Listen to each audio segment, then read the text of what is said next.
ఏమవుతున్నా ఇవాళ 1వ తారీఖు. అవును. పాలవాడు జీతం విజయ్కి ఇచ్చాను వదినా. ఆ విషయాలు తనే చూసుకుంటుంది.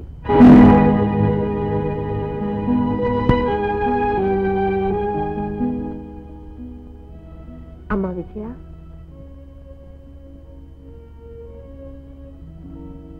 మనం ఇవ్వవలసిన వాళ్ళు ఎవరైనా ఉంటే నా దగ్గరికి పంపండి, నేను ఇస్తాను. చూడమ్మా, వెనకండి. ఏమిటది? నెలకు 100 రూపాయలు అప్పులు వాళ్ళకి తీర్చాలి. ఏది తప్పినా అది మాత్రం తప్పదమ్మా.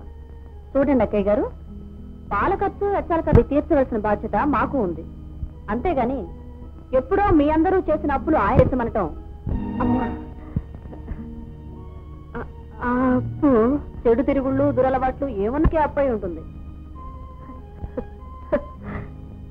అవునమ్మా, నిజం చెప్పావు. దురలవాటు మీ ఆయన గొప్పవాడిగా పెద్ద డాక్టర్గా చేసి చూసుకోవాలని, అందుకే ఆ దురలవాటుతో చెడు తిరుగుడు తిరిగారు. గుండె చెడిపోయేంత వరకు తిరుగుతూనే ఉన్నారమ్మా. ఈ విషయాలన్నీ నీకెలా నచ్చ చెప్పగలను? నిన్నెలా నమ్మించనమ్మా? ఇందులో నమ్మటానికి నమ్మకపోవటానికి ఏముంటుందిలేండి. నాకు చెప్పుకోలేని ఖర్చులు మీకు ఎన్నో ఉండొచ్చు. అదే పిల్లలకు కొనిపెట్టాం లాంటివి అలాంటివి ఏవేవో. ఈ 5 రూపాయలు మీ దగ్గర ఉంచుకోండి. విజయ, నా ఖర్చులే ఉంటాయమ్మా.